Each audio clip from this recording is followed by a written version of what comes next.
Hey everybody, before we get started, I just remind you this episode is brought to you by patrons like Aga Comics, Qua, Jeremy Vasquez, Kylie Denton, Mr. Flores, Sodasan0424, and Video Gamer 75. If you like what we do and want to see us do more, consider supporting us on Patreon. You can get access to episodes early and lots of other goodies, and it will help us out. Thanks for your support, everybody. Thank you. That's not scripted by the... Well, that might be scripted in Lucky's head. That's not a soundbite, though. That's literally fresh every time. Hi, everybody. Welcome to Let's Talk FGO. Your number one shop for the Hollow Earth Expedition.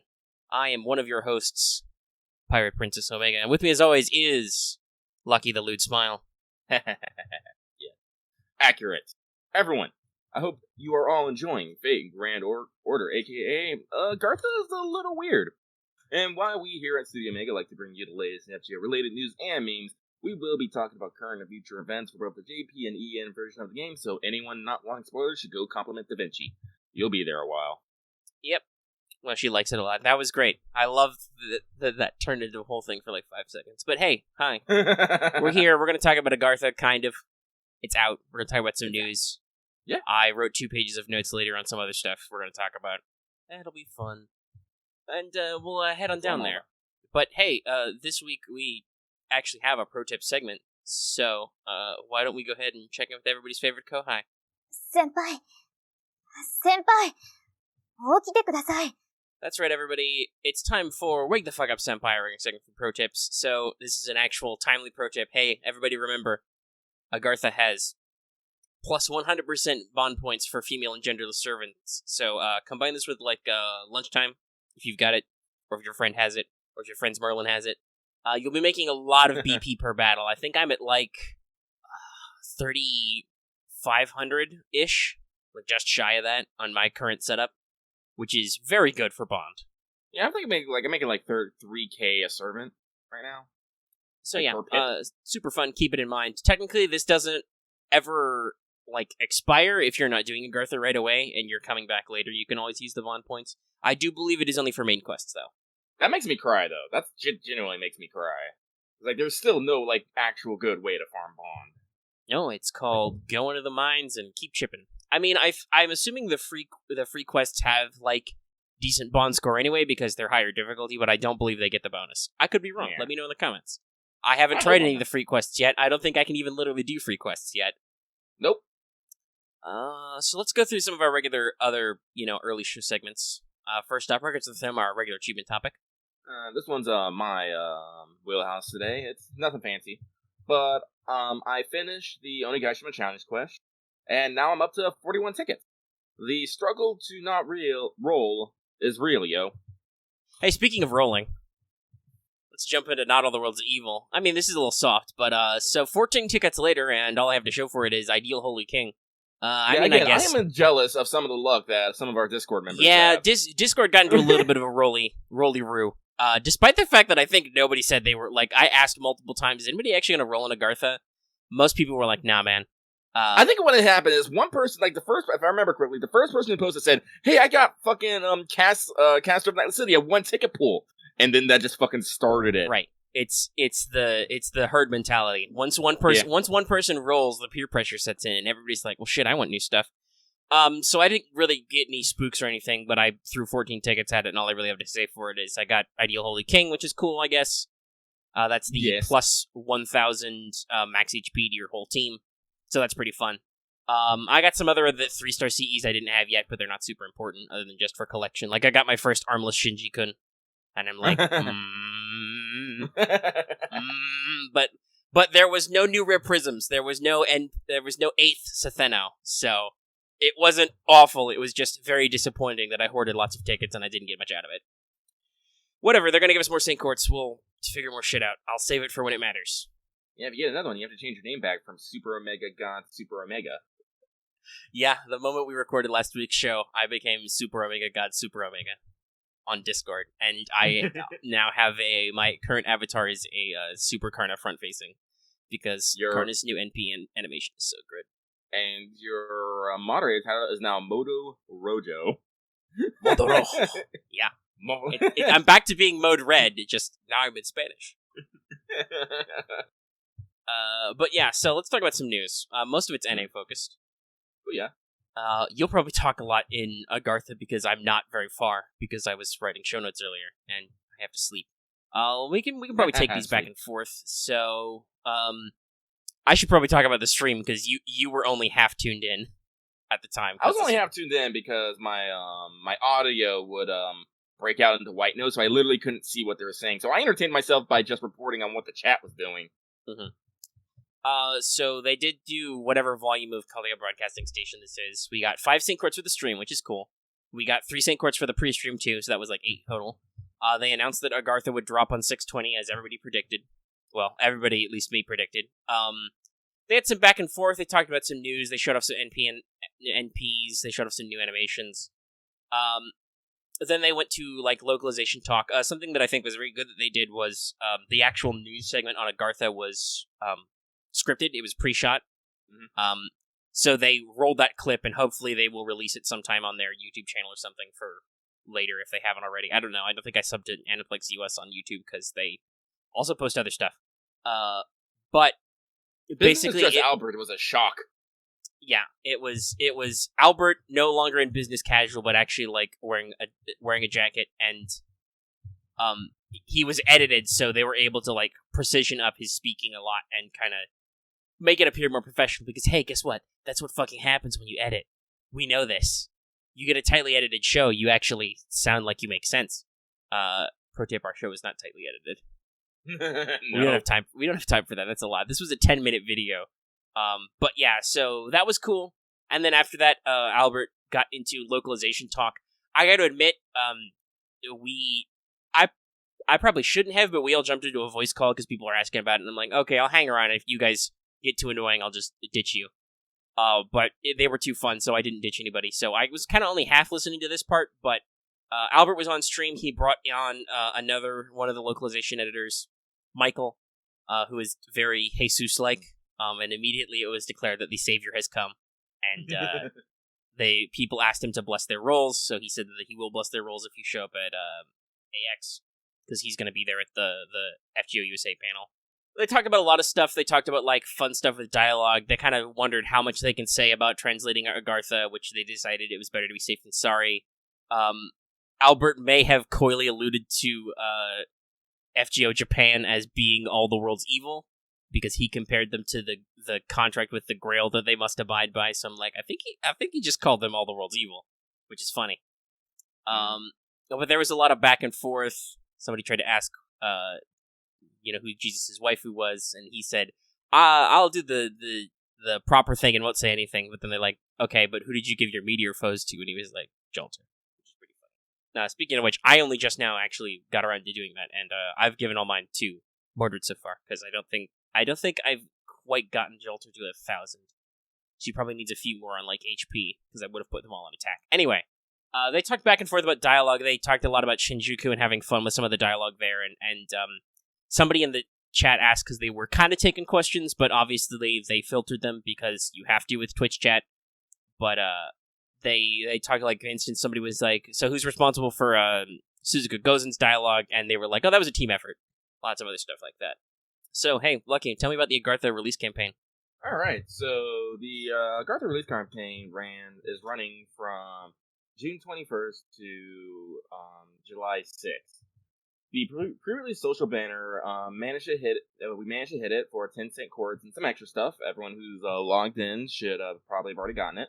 We've gotten animation updates for Dion, Drake, and Herc. It said, everything's looking swanky. And we're also getting the Agartha Summon campaign right up on the SSR Caster, the SR Assassin, and the SR Berserker. So I'm going to point out here, normally we do, so you didn't get that 5-star. I didn't write those notes for today. One, because I wanted to actually play Agartha, but also, it's still pretty early. I don't know if I necessarily want to talk about the servants. Some of the, there are going to be some people who are listening to the show who maybe aren't going super fast through this scenario who aren't going to have met some of these servants yet. So I'm like, I don't know if I want to throw that out there. If we wait a week, we can also probably tag Rider of Resistance on there, because I definitely don't want to talk about him this early, because you can't even use his Noble Phantasm as a story support. Yep. So, I figured we'll put that off a little bit. We'll have plenty to talk about later. We'll talk about the servants in more detail later. Though if you do want to watch about Caster of Nightless City, I did post both versions of those Wanteds up, and I'm so glad I don't have to do that anymore. That's a really annoying gimmick for me to, like, edit around. Well, I guess I can really quickly hit up these two. So, first off, hey, you know those people who were like, but what about the real anniversary? Congratulations, you've won. Happy birthday, FGO, will happen during the 624 to 625 period. If you have cleared Fuyuki, the prologue, by this date, you will receive 30 Saint Quartz to commemorate the server launch. Ta-da! Rejoice, everybody. Yorokobe Shonen. Honestly, this is a pretty good way to do it, to just be like, boom, here's the quartz on the actual date, don't complain. We'll do the whole stream and celebration and all the extra anniversary-themed stuff when we're at an actual venue that matters. Cool. I'm like, okay, that works. Cool.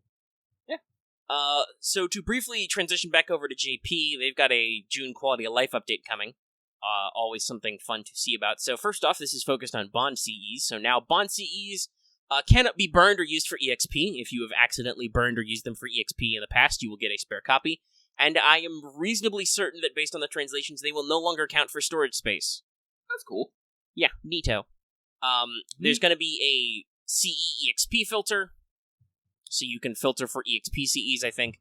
And then there's something about Smart Sort I don't understand. It's about like leaving your selected servant at the top of Smart Sort, so maybe it'll like, even if you're using Smart Sort, the person you're currently selecting is still listed first. See, like normal, I don't know. That's whatever concern that is addressing has not come up to me, so I don't understand necessarily what it's referring to. But whatever, quality of life, it's cool. Let's see. Yeah, well, it'll be fun. The Bond CE thing is really good, though. Yeah.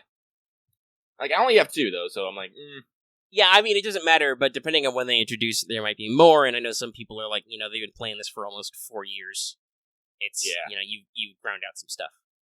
Yeah, so we managed to cover all the news in about 10 minutes, so let's go ahead and flash over to Agartha First Impressions. Well, actually, before that, I'm going to talk a little okay. bit about Onigashima, the last thing. Because I know I said that I was going to, you know, put a little bit of effort into and I did, but not in the direct what I wanted, because my first goal was to get specifically 170 million, because I think it's like 168 million was the last summon ticket, and that's what I really wanted. So I was able to get that, but I did like no not map farming, no drop farming, like at all. Like I didn't even clear out the all the embers in the store. Like I don't know, maybe it was because of rerun. I just wasn't feeling it as much. Well, there's that. Also, I think first of all, I've realized this. I came to this realization like last week after we'd done the episode, which is that as a format, Onigashima kind of sucks, because like it's a damage ladder. It's with a full blown all your fights count to this in like raid format, but it's also a map event with like full blown drops and drop nodes and all kinds of other stuff. And I'm like, man, even though this should be functionally much easier for me being a rerun, this is like really annoying that there's so many steps. Like, how did I go? Like, I guess I went so hard. I got to just under 200 million on the damage ladder, and I did clear out every node, but I did not clear out the shop. Yeah, no, I didn't even clear out every node. Like, I remember I went like fairly hard on the first, but that was probably because it was the first time, it was new, it was fresh. I was like, oh shit, check out all this shit to do. Now that I've come back, I'm just like, I already have like MP5 Kentucky. And right, there's no push to farm. I did manage to get my second MLB Golden Sumo, just because I happen to get as much currency, but I didn't get as many of the mats as I like. I did get some decent EXPs now that I have a whole lot of people to spend it on. Yeah, because like one of my goals was to finally, you know, max level Rider Kentucky, and he's up to like level like 7. Like no, he's up to like 60 something. So you know, I put in the effort. I just didn't I didn't clinch it. So I'm like, I don't know. I think the design for Onigashima, like the second one is like the format is not the most appealing. Like damage ladders are kind of annoying. The fact that it's a currency shop or points ladders can be kind of annoying, and the fact that it's also a currency shop on top of that. But the doing damage runs does not necessarily give you nearly enough currency, right? Yeah, no.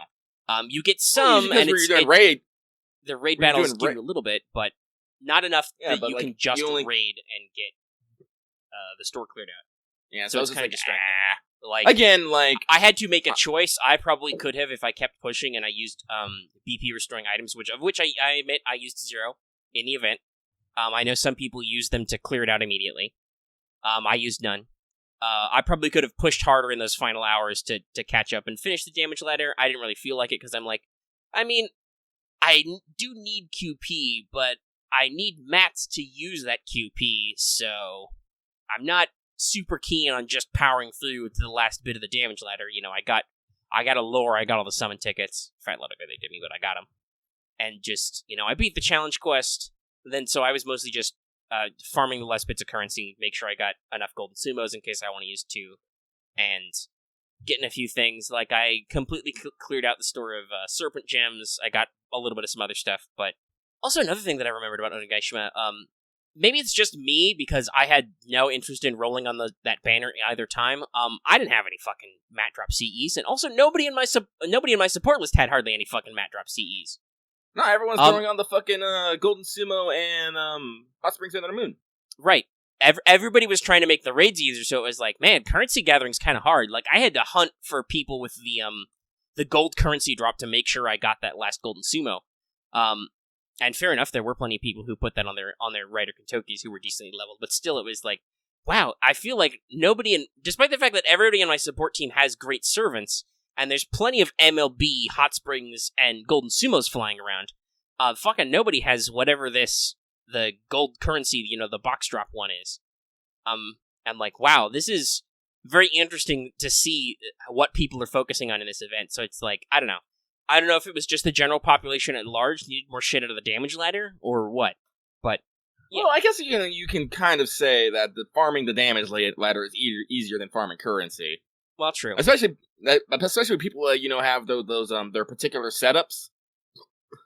Like, right. I got pretty good at, because, I did use a couple, dumplings to boost my BP, but I was actually burning through my beans, actually, at a fair rate. I can't specifically remember, but for the blue Oni, not for the blue Oni, for the red Oni, I definitely brought, Shiki Shuten and Tamamo, and I just layered up, threw beans on them, layered up everyone, and just let them go at him. Like, yeah, no, this was easy. This was great. That's literally how I got most of I literally got half of my damage ladder, is I'm just gonna bully this fucking red Oni to death. That's fair. So I got most of my success with green the second time around. That was a lot easier for me to do green. Green, and it's kind of sad that Ushi-Gozen doesn't come back, because that was another one that was, easy street for me. I mean, she's a berserker. Well, that, and also, Nobu's a great one for that. You get Nobu fueled up with buffs, she will, like I said, I could one turn the 3 million, so, it was aces to do the 6 million HP on that. But yeah, so, the Onigashima format, I think, and I'm kind of glad that we don't really go there anymore. My understanding for Apocrypha is that basically the raids will they do eventually recycle in the second half of the event, but for story purposes, the raids will actually they're done, they go down, and you can spend the rest of your AP to do farming and stuff. I think for currency, so it's like a cycle thing. There's a natural cycle where in between you don't ever be and now you must farm more damage points. It'll be no, you have to wait 6 hours for a server reset, and then they'll bring in the next raid, and then go forward. But I'm not sure in the details. We'll see that in, I think, about a year from now. Yeah. But yeah, we'll see if that's better. But I think in future, yeah, they've done better with raid events and stuff. Everything's a work in progress. True. I believe literally you will not see the battle point mechanic again. It's all action points instead. But I think that's everything we need to say about our Onigashima final thoughts. So let us actually move over. Now that I've patted out the show. Good job, me. Pat myself on the back. Let's move over to Agartha, first impression. Oh yeah. So as of right now, I just cleared chapter 7. So that's as far as I am. I am only up to chapter 2. So I don't want to spoil things for Omega, so I will be vague. But one thing I can definitely say for sure is I'm not disliking Agartha at this moment, but I will definitely say I feel like the entry is a bit weaker, considering, like, how previous singularities have gone. Like, takes in, like, especially, like, post-Shinjuku, where you literally, alright, let's go, and, excuse me, you're now falling out of the sky, and there's a dandy old man to catch you. And that just sets the tone for the rest of the adventure. And Agartha is just like, alright, you gotta go to this place. You are now here. Behold! I'm just like, okay. Well, yeah, I think it's meant to be a little bit of a double take, because it starts with, like, oh, hey, we got a new pseudo-singularity, it's related to the things with the pillars, we're pretty sure, we're gonna send you there. And then it's like, oh, hey, I'm here. And then Mash is like, oh, BG Dubs, I completely forgot while you were complimenting Da Vinci. I was supposed to tell you that we've had several spirit origins have vanished from Chaldea and been detected in the singularity. So we're not sure if they got unsummoned. We're not sure if they, like, because you completed the Temple of Time, they decided their job was done, they cut the contracts and went home. You know, were they, or were they, like, did they physically climb in the ray shift coffins and shift? So that's a mystery thing that immediately doesn't matter because we go on to fight Amazons. Well, Chimeras first, but then later Amazons. So, also, like, I will say, if you want to talk about intros, goddamn, the difficulty spike, like, right off the bat. Oh, I'm like, yeah. oh, so we've immediately left a raid event with bonus damage, and now you're making me fight 200k HP Chimeras. Thanks, game. Thanks. Yeah. Yeah, I need a term for that feeling of when you realize that you don't have damage bonuses anymore. Because that happens, like, every time after we have a damage bonuses. I'm like, oh yeah, like, because you just get too used to the damage you're outputting, and then you go back, it's like, why am I hitting for so... Oh, that's right. Yeah, like, I'm not gonna lie, I had to redo the very first fight of Agartha because I forgot that. I felt like I was getting close, but I managed to pull it out because I'm farming for Bond, my backline is, like, you know, my level 90 Jean and Jean Alter with high Bond levels, you know, so, like, and I've got, like... Your ocean button was ready. And, you know, my front line is my Mordred, who is level 100 and, you know, a maxed original foe, not the new meteor foes, but was prior to the max, you know, plus 1,000 in both stats.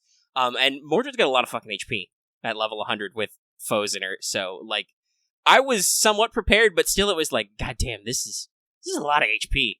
And then they make me fight Amazons, and I'm like, goddamn, how big is your defense buff, ladies? I feel like I'm Whitland here. Yeah, see, so, like, after the Chimera fight, I had a bit more smooth sailing, because I was like, alright, I'm on to you, fucking game. I was able to better prepare, I feel like but... you have used that exact phrase to refer to FGO before. Probably. There's always that initial setup, and then you're like, I'm fucking on to you, I know what you're doing now.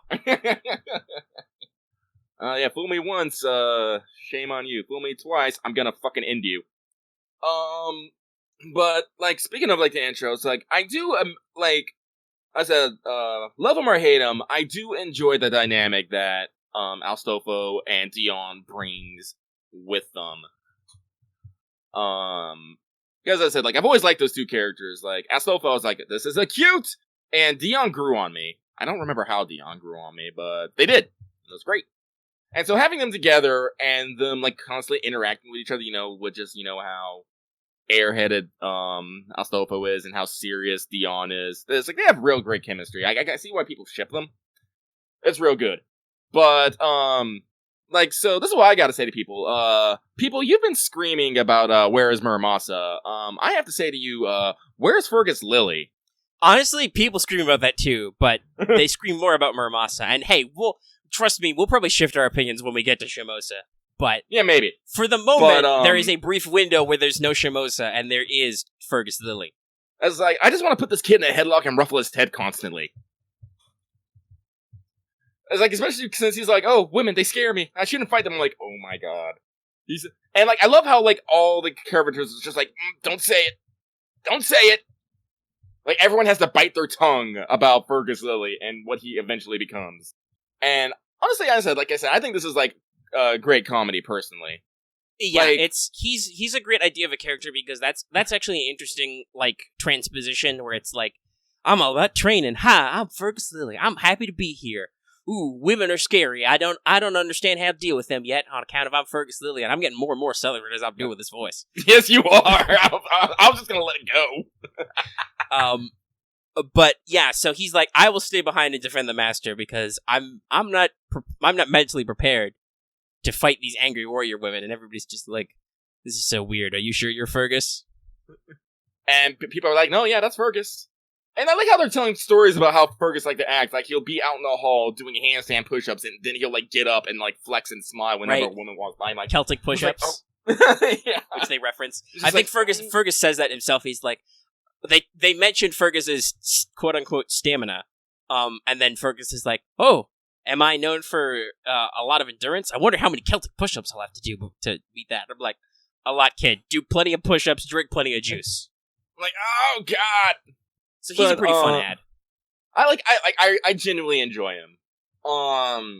So, Omega, you probably know, like, the overall gist of I am Agartha, familiar with the rough outline of the story already. Okay, so, as I said, we already gave a fucking spoiler warning at the beginning, so you were warned. I look in spoiler chat where there have been several people who have not necessarily given details, but they have posted names of certain things and other things, and you posted a screen grab earlier, which makes people go concern, but also concern. But so the whole thing about Agartha, it is being run by tyrannical women, and my first thought is, clearly I should have, like, instead of Dion and Astolfo, I should have brought Meb and Kiara to this fight. Because, like, that's something I've realized. It's like, I got some real scary women in my Chaldea. Like, I come to these, like, Like, excuse me, you see this woman right here? You know, I'm pointing Kiara. She literally had me, like, roncing around on her body, like, in utter euphoria and ecstasy as she plans to become one with the world. Your little, man-slave camp is nothing to me. Nothing. Yeah, like, for instance, you sneak up to an Amazon town and they're, treating men as livestock and whipping, and then I'm like, honestly, this is a little freakier than some other shit I've seen. This queen over here? Me pointing to Meb. She just births men from her blood. And, almost took over her entire country. Why? Because she wanted to just oppress one dude. It's like, all this stuff you got going on? You guys, nothing for me. Hi, I fought at least 2 evil lady King Arthurs who shot beams. And also I, may have dunked on a guy pretending to be, Solomon, King of Magic. Like, again, like, it's really hard for me, like, to feel like, this is probably, like, the thing with, just the epics of remnants, because Da Vinci actually does classify them in this chapter as remnants, because, they're left over. But it's just hard for me to feel the stakes in this. I'm just I want to make an assumption, because I alternate back and forth a lot, but a decent number of times I'm playing as the female avatar. I haven't felt like... Yeah, I'm playing... You play 100% as the male avatar. I feel like that at least I have not necessarily run into any particular dialogue that is specialized for the female avatar right now, because that's where I am right this second. We'll see if I run into more later. I suspect, though, that Agartha is possibly framed not as intensely as it could, because that would mean they'd have to write 2 sets of script, basically. Yeah. Like, they would have to 100% split the script to make the male character feel like he's in way more danger because of Agartha. And then make the female character maybe have a different response. So, I'm pretty sure it's mostly just, golly gee willikers, once again, literally everybody wants to kill you. What's new? Yeah. Like, they can't... Because, like, in CCC, you felt the fucking threat. In Shinjuku, you kind of felt the fucking threat. Like, once you find out that, Well, yeah, Shinjuku is set up to be a murder plot to murder you, so when the revelation comes out, you're like, oh, shit. Yeah. Stakes are real now. And, yeah, CCC does a great job where it's like, I'm gonna sit out with my friendly servants. Oh, shit. Where'd they go? God damn it, BB. Because BB is actually terrifying. Yeah. Agartha is like, golly gee willikers, we're going to the world of adventures, the Hollow Earth. Astolfo's here. And Dion, it's lighthearted. Oh shit, there are Amazons trying to stab everybody? Well, that's not really any worse than any of the other times I've had to save the world, thanks guys. Yeah. Now there's just a whole bunch of sex and debauchery in it. Which is... it's fair to say, I think, that we might be jaded as readers. We've discussed this before. Fate's pretty fucked up. Yeah. Well, like, here's the thing. I do appreciate they are not shying away from the concept, because that's something that's always bugged me about writing, where people are like, sex doesn't happen in here. No, that, like, sweaty bodies together, nah, not a thing. No. And here it's all like, we bone these men, they're prostitutes, then we're gonna stab them in the fucking eye and kill them. I'm like, points for honesty. So I can appreciate that, but at the same time, I'm just like, but what does this actually add to the story? Yeah, and I think we may, hopefully, as we get further, because I know the general outline, I'm hoping that it kind of, because I know the end point, I'm hoping the script kind of comes together at the end, once we get some more info about some stuff. Mm-hmm. There's definitely some hints, I think. I told somebody already once today that Da Vinci did tell you something right when you started, and when was the last time Da Vinci told you something useless? Mm-hmm. Like, as a fact, not as just her fucking around, but like, when she communicated information to you not actually relevant? It's very rare. So like, there is at least one twist here because it's FGO, and there is always at least one twist to every story chapter. And we'll see how many more there are. Like, I'm hoping the twist like pulls us all together, because I could be wrong. Because I'll say this: the twist is not this is a world run by women oppressive to men. That's not the secret twist. No, it's not. We get there way too soon. Yeah. So it's like, I still feel like I'm in. Yeah, I'm still in the setup. I'm still in the premise. So it's like, but the weird thing is like, I've already got through the City of Water and dealt with was it Dahuta? Dahut. I think it's an H, unless it's written differently and it's transcribed. I don't know, because I think that's like a French or something. It is French.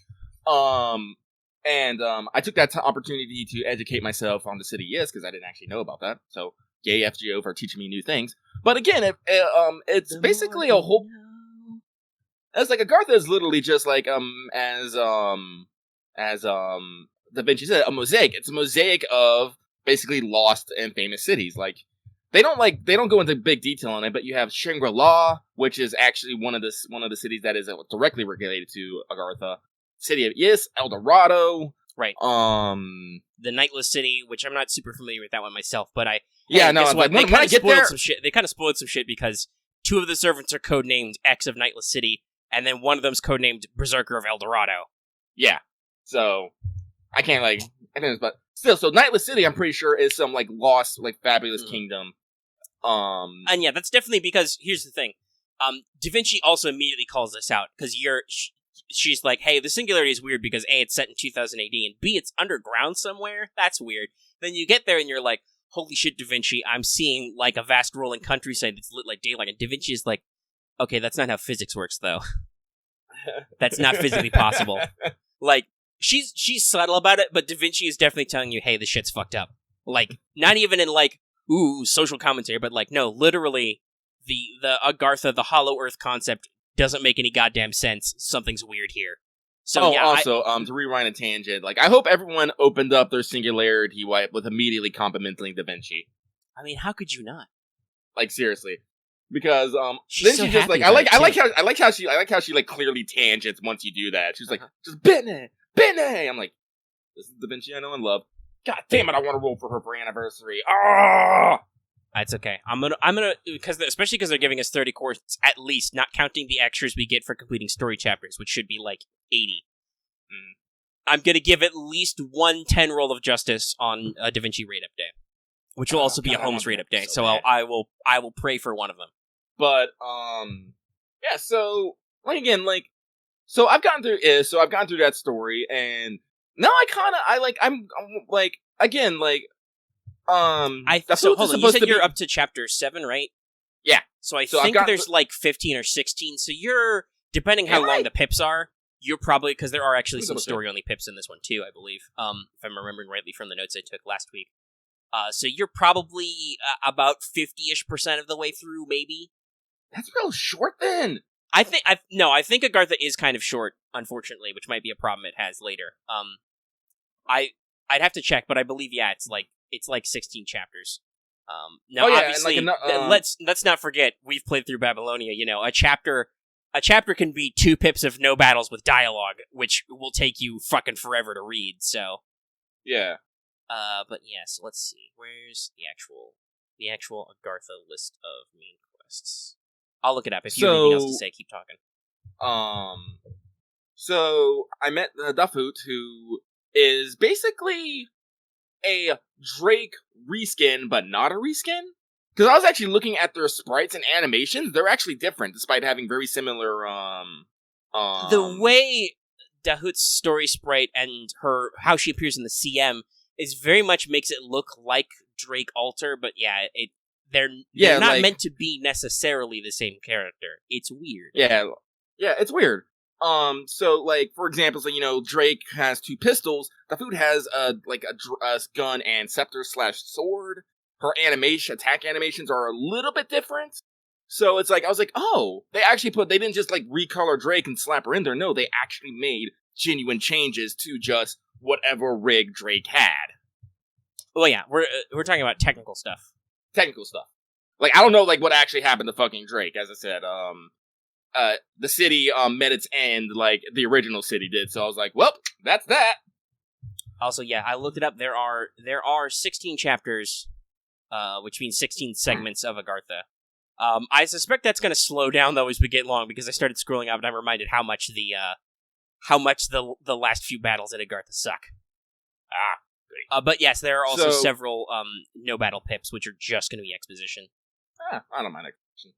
But so like I was like, because at first like that's what I originally thought. Is just go because I haven't actually seen Dafut. I've seen her like in screens and stuff, and so I didn't know what anything like her actual animations or anything like that. I thought she was just gonna be a off-color Drake. No, she's pretty much her own character. And I was like, oh, so cool. Here's a fun comparison.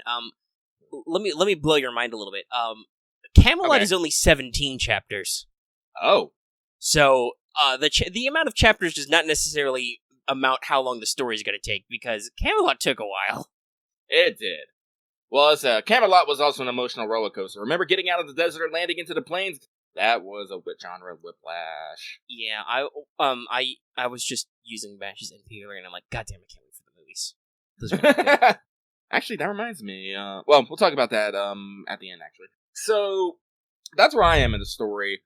Like, and as I said, like, City of Ys, Dafut, interesting, but at the same time, I feel like they were trying to push a little too hard to be all like, yes, these are big, bad women. I'm like, okay, I can get what you're going for. At the same time, you've already, like, rendered me, desensitized me to a lot of this shit.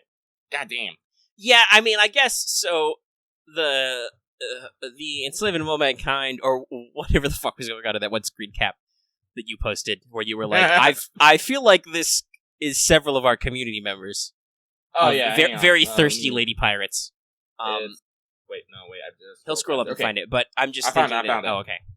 Go ahead. That's all, like, if they're women, we'll just kill them like usual, but if they're men, check out those tight abs. I bet we can have a lot of fun with those twos. I love making pretty boys like that squirm. Which I immediately say, I'm ashamed to say that a couple of the community sprang to my mind when I saw this. And it's true. There's some thirst in our community.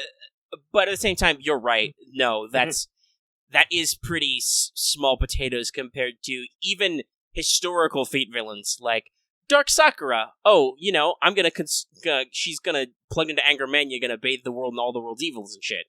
Like, This is pretty small potatoes, unfortunately. Yeah, so like honestly, like coming after like CCC and like actually, I guess. Hey, here's another thing we should point out. I just realized this looking at the dialogue. The full title of this one is Pseudo Singularity 2: Subterranean World of Folklore, Agartha, aka Women of Agartha. So, yeah, there's a lot of folkloric stuff going on down here. Yeah. So, like, honestly, I think it just might be just because, like, the intensity that was fucking CCC. Mm-hmm. Yeah, this is technically coming off a really strong event writing-wise. Yeah, so it's like... Our last story event was technically Epic of Remnant 1.5 was CCC, Seraphics. It's like, honestly, they put in the fucking, Actually, did they have an actual Singularity title for this? I don't remember it. Which one? Where in CCC had like Himority like restoration value CCC, because when they did the opening tile where like let's have fun at the beach, and then it just went and changed into. Yeah, you're right. I don't remember seeing a title insert when this started. I don't remember Like, it. If I'm it not happened, sure it went by if she pretty did- quick, and I didn't notice. Yeah, I don't know.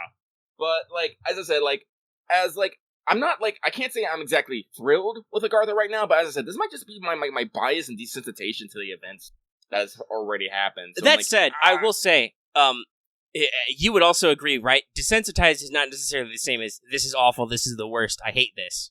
No. Which is the impression I got from shitloads of people. Oh my god, so many people on Reddit. Not that we care about Reddit's opinions anymore, because you have the somehow a lot of the opinions that get popularized on Reddit are the trash ones. And they will downvote people who are like, do you read Japanese and did you actually read the script for this story? Like, I admit that I've seen some of those posts which were super annoying, but at the same time it's like, why are you trying to make this silence and go away? Because it's like, he's speaking the truth. Have you actually read the script? But no, lots of people were like, oh man, Agartha's the worst. It sucks so much. Get ready for all kinds of bullshit. Oh, it's super bad. I'm like, I feel like, first of all, it's weird what the Japanese audience probably doesn't care about and what they definitely 100% care about, which, yes, they would 100% care about the idea that your waifus have a sexual life that's not you. But that's waifuism, and that's really annoying for you guys, and you need to fucking get over it. But I can't stand alone as a man picking on Japan's otaku cultural ethos. I don't have that power, but still. That'd be cool if they could get over some of that. But also, some of that bleeds over into America. Like, some of us being nerdy types, they still have that prejudice. But also, there's a little bit of character favoritism.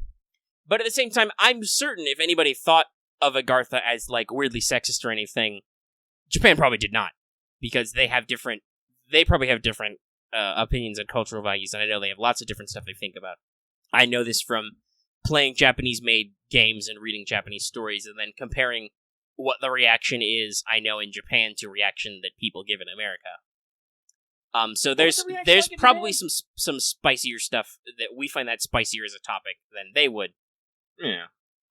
And then we'll see later if there's some other stuff. But general, our audience, at least in our community, like in Discord, has been like, they have been anywhere from this is okay to even just I don't hate this, which I think is a natural thing that will occur.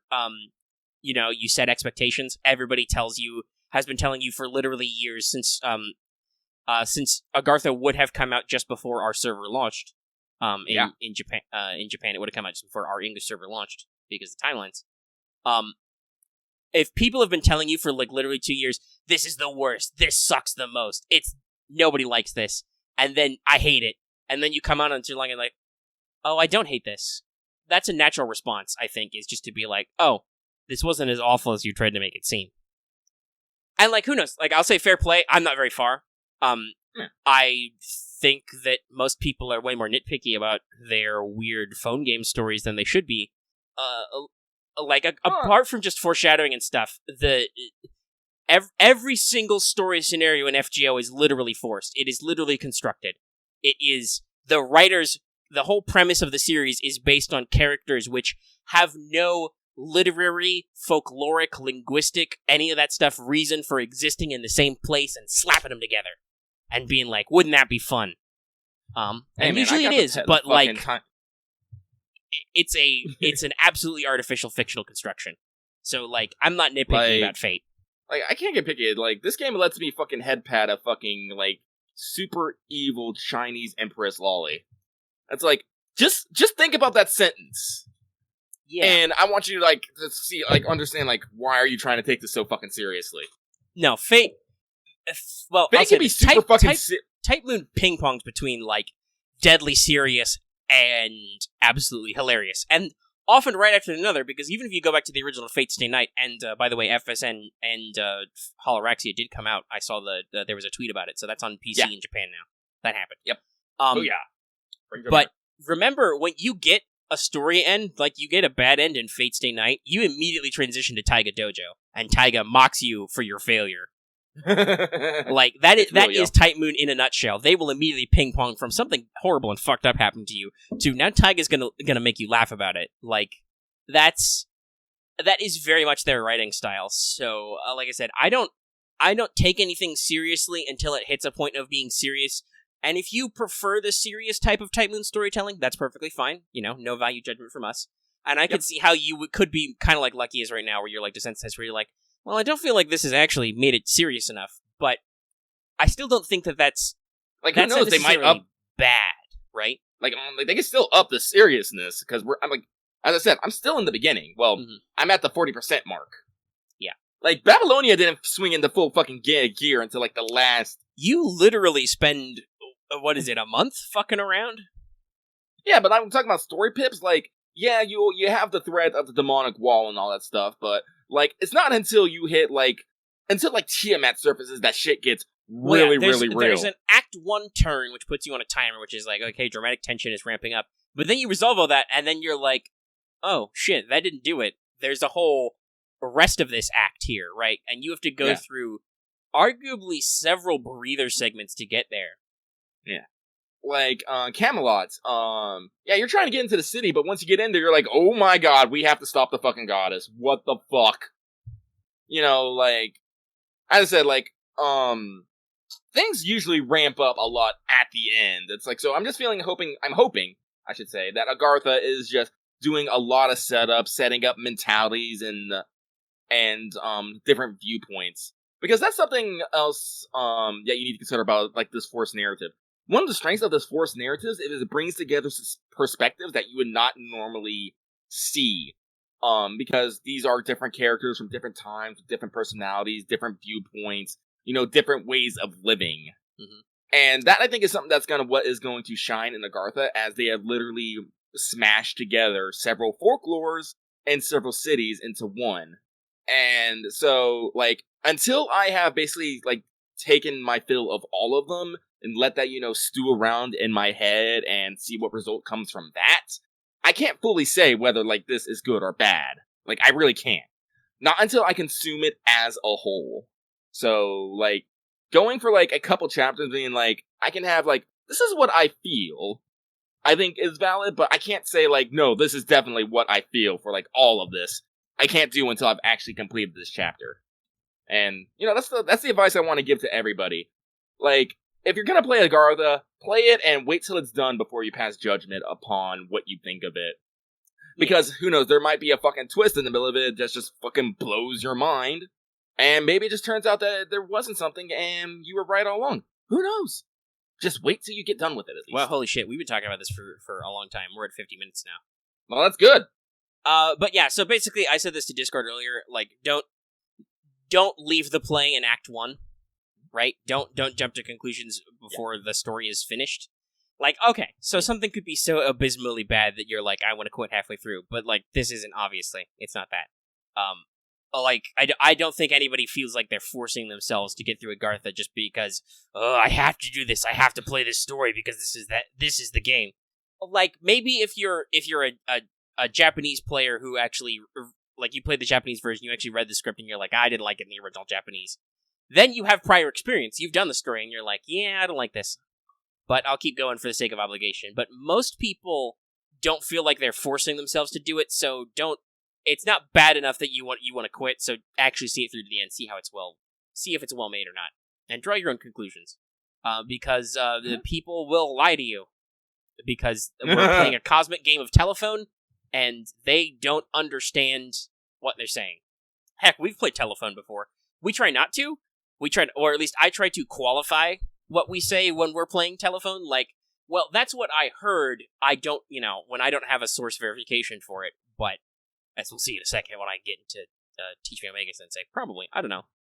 We're at 50 minutes. You want me to keep going with that, Lucky?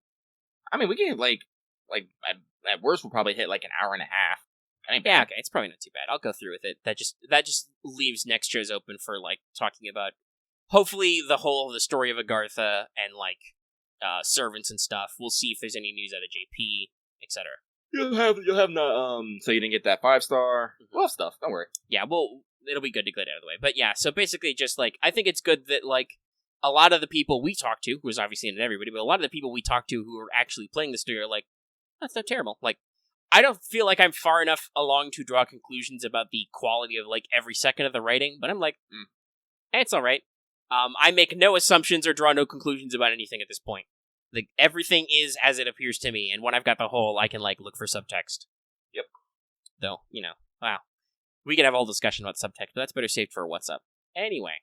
Yeah, tune in for What's Up later this week, where I will yell about how bullshit rock breakers are.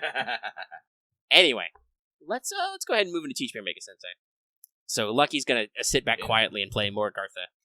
Well, actually, I'm gonna listen because I don't know. I did not actually read these notes because excuse me, Omega, you wrote fucking 2 pages on the reverse side of the world here. Yeah, in about 30 related minutes. To it. So, as picked by our patrons, if you ever want to vote in the Teach Me Omega-sensei poll, join our Patreon at the 5 and up level. You can vote in the polls. They happen every month. The topic as chosen by the patrons out there is, what is the reverse side of the world? Because that concept comes up a lot. So, deep breath, let's jump right into it. So first, we have to establish what we mean by world.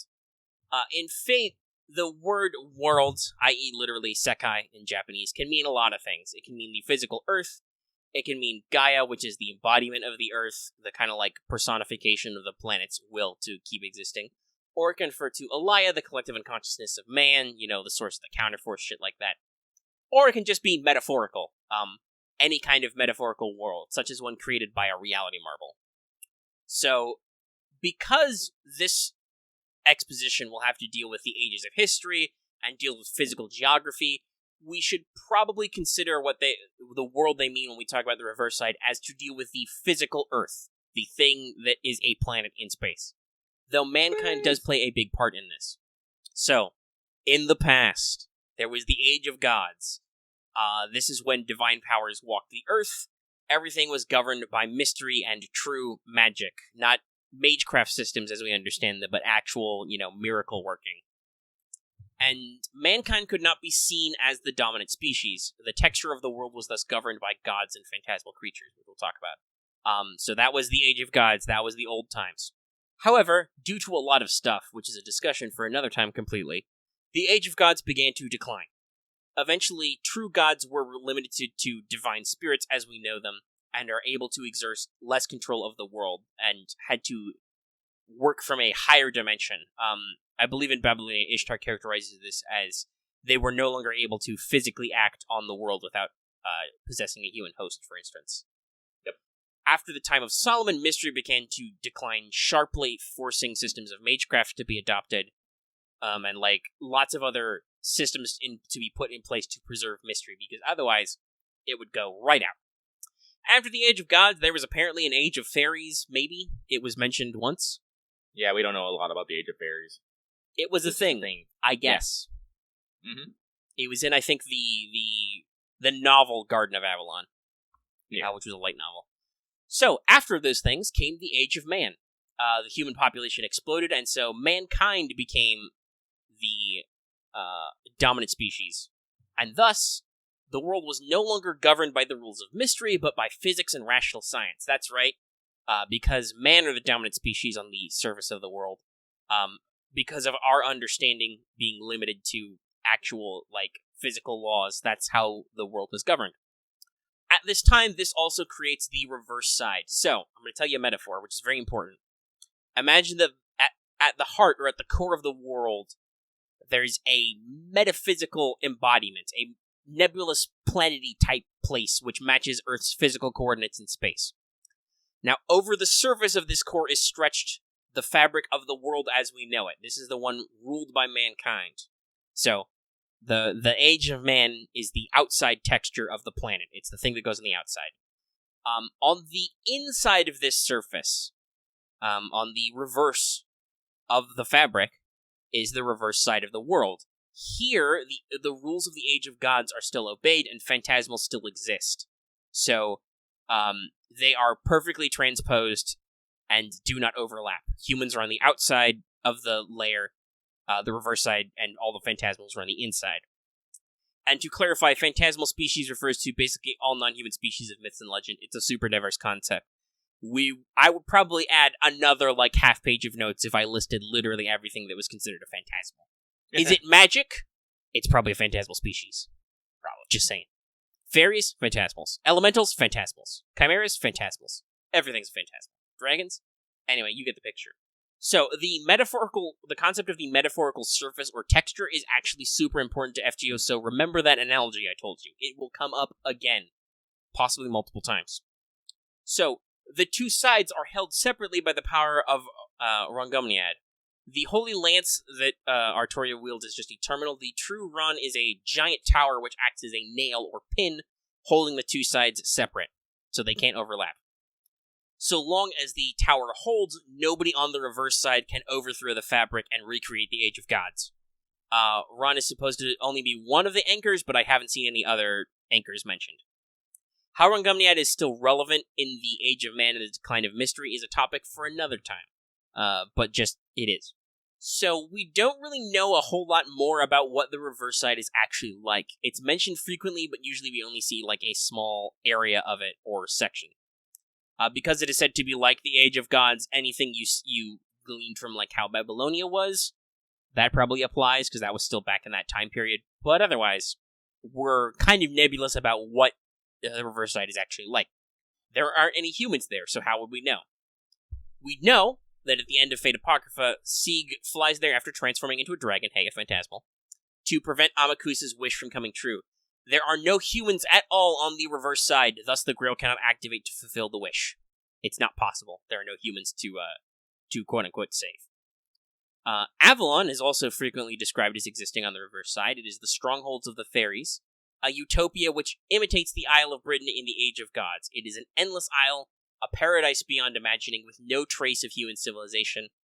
Britain's great heroes such as King Arthur and Francis Drake are said to slumber here. And we do know that canonically Artoria is taking a nap here. Merlin's also stuck here. According to him, he was trapped there by Vivian, the Lady of the Lake, who may have been trying to assassinate him. And while trying not to get stabbed or something, he accidentally stepped through to Avalon, only to find himself surrounded by stone markers and a gate which said, "Only the innocent may pass," and thus was eternally imprisoned. Kind of. He can still do Didn't his stuff apprentice there. have something to do with that, Nimue? That is the traditional telling. I believe the version as related in Garden of Avalon was implied to be the Lady of the Lake Vivian, who Nimue is also possibly. It's confusing. We'll see later if we actually ever meet the Lady of the Lake. Fingers crossed for Lost Belt 6. Fingers crossed! Because, hey, if you're familiar with the Cosmos and the Lost Belt premise, a lot of the shenanigans about Avalon and Rungomniad and all that stuff probably makes a lot of sense. We'll come back to that, maybe. I obviously not now, because we're not to that story point, but after the end of this year, when the prologue starts, we may have to have one of these for actually discussing what the fuck the Lost Belt concept is supposed to be, because we've kind of alluded to it with talking about how the Tree of Time is supposed to work, but there's a lot of metaphysics going on in part 2 that we won't touch on until we get there, in English. As I said, Lucky has no fucking idea, so I'm gonna fucking need it. Yeah. Also, Merlin's only kind of imprisoned there. He can still do a lot of stuff. He can, invade your dreams and summon himself and other shenanigans. But still, it's a prison that he is ironically in. I love that idea that he, accidentally pops over to Avalon to escape, only finds himself inside a stone circle and says, "Only the innocent may cross." And he's well, shit. That's how he got stuck. He got bamboozled. Merlin, though, has related in other narrations, so I don't think this was an FGO, but he has his own opinions on how paradisal Avalon is. He says that the density of magical energy in Avalon makes it more like a weapon, and similar to the Age of Gods, any normal modern human who ventured in there would basically explode from how much energy there is. Because remember how Da Vinci has to equip you with special gear to function in certain areas in later singularities. Avalon is like the Age of Gods, so yeah, it's bad over there. Modern humans can't exist. It's not openly stated that the higher dimension I mentioned earlier where gods are supposed to be in is the reverse side. This would be logical, but nobody's ever drawn that connection.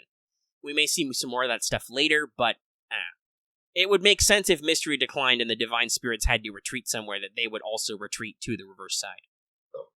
So, now that we're mostly through the notes, let's briefly cover things that the reverse side is not. The reverse side is not same as being outside the world. This refers to an extra-dimensional space which is beyond any connection to the world. It's sometimes called the vortex of the root. This is the place Ryogi Shiki is plugged into. This is also where the Throne of Heroes is. Sometimes this is called the Akashic Records, but basically, the root is the outside of the world. The reverse side is still connected to the world, still part of that fabric.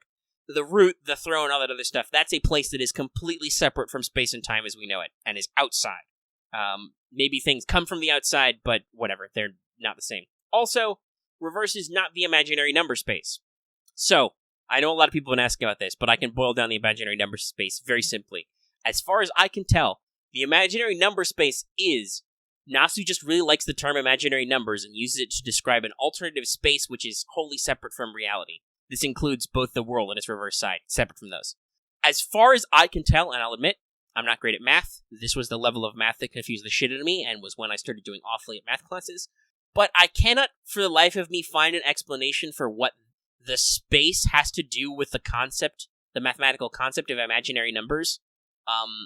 And almost all of its descriptions are laden with Nasu-type buzzwords. I just read them and I'm just like, alright, this doesn't make any fucking sense. This is all just self-referential. It's a self-fulfilling argument. It's shaped like itself. So, yeah. What the fuck is going on with imaginary number space is confusing and unclear. And like I said, it literally seems like Nasu just likes the term imaginary numbers. Which I'll admit, okay, does sound kind of badass, and decided to make that a thing. In full air quotes. So, some stuff we know about the imaginary number space. We know that BB created the far side of the moon in the imaginary number space, outside of normal space and time for CCC.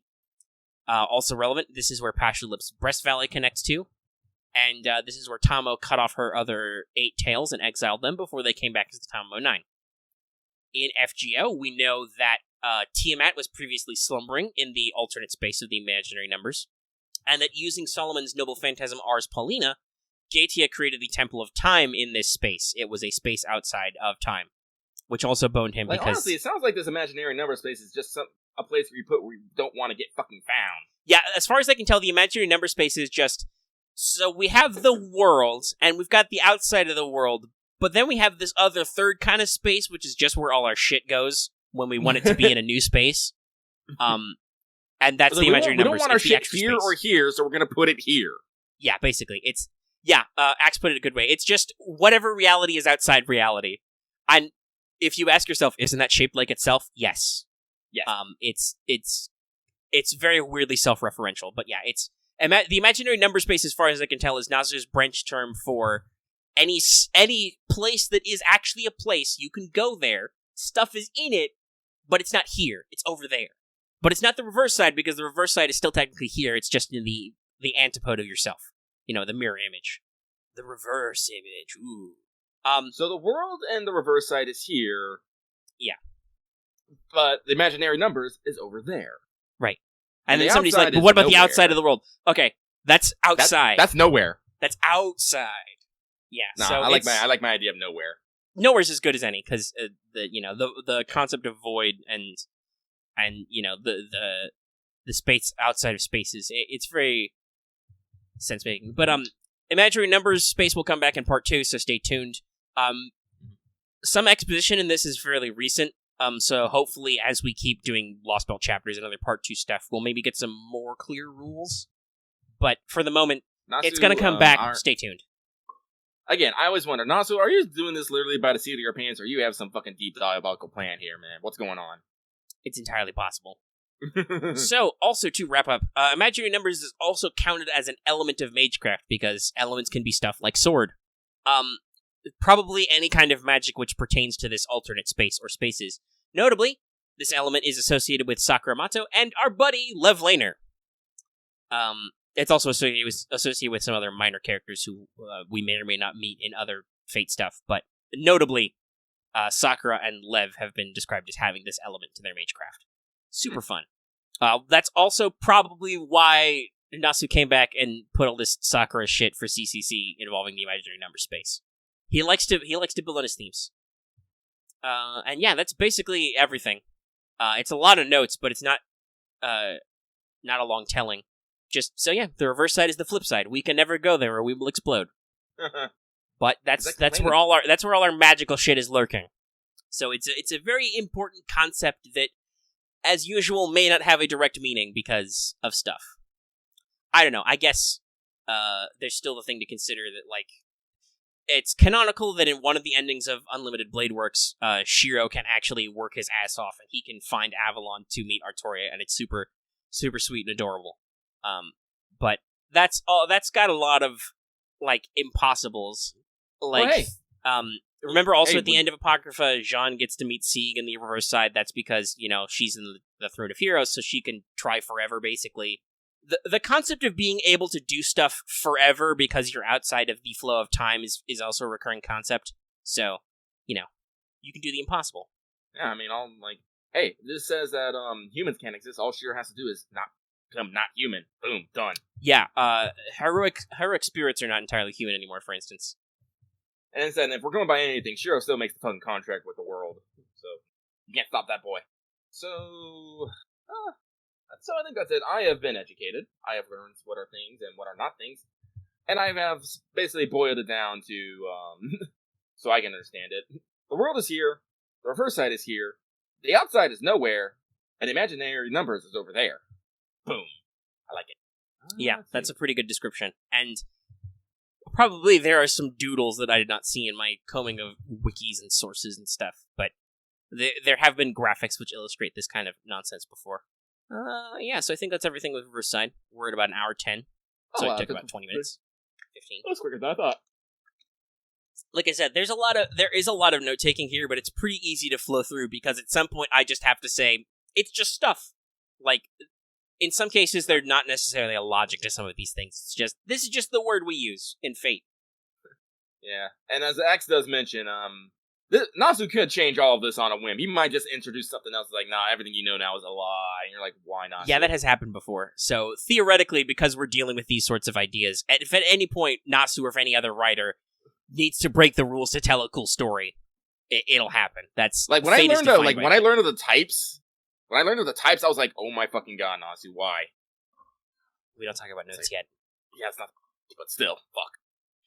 God, bro. I remember when everybody thought because of the date that Lost Belt 4 was going to be a notes thing, but no, it's a Indian mythology thing.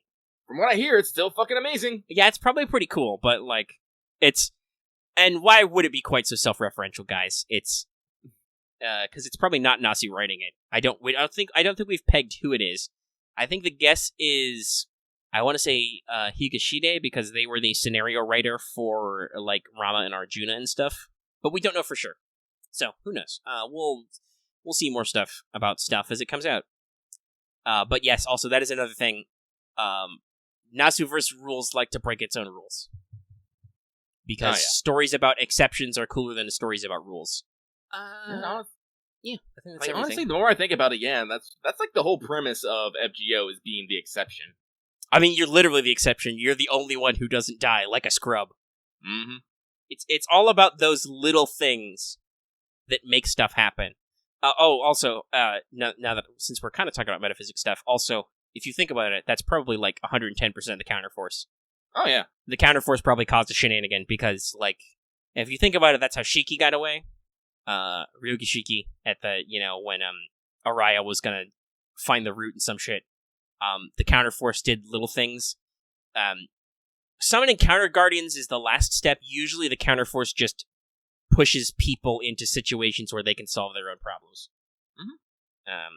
And I think we've previously discussed what the fuck the counterforce is supposed to be, but as a reminder, the counterforce is basically, there is an entity which is also called the world, which is Alaya, who is the personification of our collective unconsciousness and our desire to exist. So the counterforce is the force of the universe that keeps mankind from destroying itself, or things from destroying mankind. Gaia wants to kill mankind, Alaya wants to keep mankind alive. Well, yeah, Gaia is the embodiment of the Earth's self-preservation, and, secretly Nasu's got a lot of Ferngully memes in there, but we don't linger on it. But yeah, there's definitely a theme that humans are harmful to the Earth in how populous we are. So, theoretically, Gaia, the personification of the planet's self-preservation, wants to destroy us. Alaya wants us not to destroy us. We can't actually destroy the planet or we die. So there's kind of a counterbalance. Gaia was like, I think it was something like Gaia is dying, and if the humans would have like died with her. She'd been happy, but the humans were like too determined to live, and that pisses her off. So yeah, there's some of that. We know from notes that even after the Earth dies and becomes inhospitable, humans are like, no, fuck you. Thanks to science and technology, we will survive. And Gaia's all like, but no, die with me. Yeah, Gaia's really mad and summons the other types, and then they try to dunk on us, but they also don't. It's weird. Mm-hmm, mm-hmm. Also, because of time and space, Type Mercury is already here. He got here early. He landed in fucking South America. Yeah, we'll probably hear from that guy in a later Lost Belt, because isn't there a Lost Belt in South America? Yes. Also, like they mention him briefly in like Strange, just as the background of Strange Fake. I don't think it's relevant to the actual story, but it's been confirmed that Type Mercury is actually there in like the greater Fate universe timeline. It's not just a notes thing. Remember, the term Type Moon is actually important. Yeah, we'll see if we ever meet Ark. Yeah, see, here's the thing. Like, I want to talk about the types and like notes, but it's not directly related. Yeah, we don't know if it's gonna how much or what of it is gonna tie into FGO or Fate. It's weird.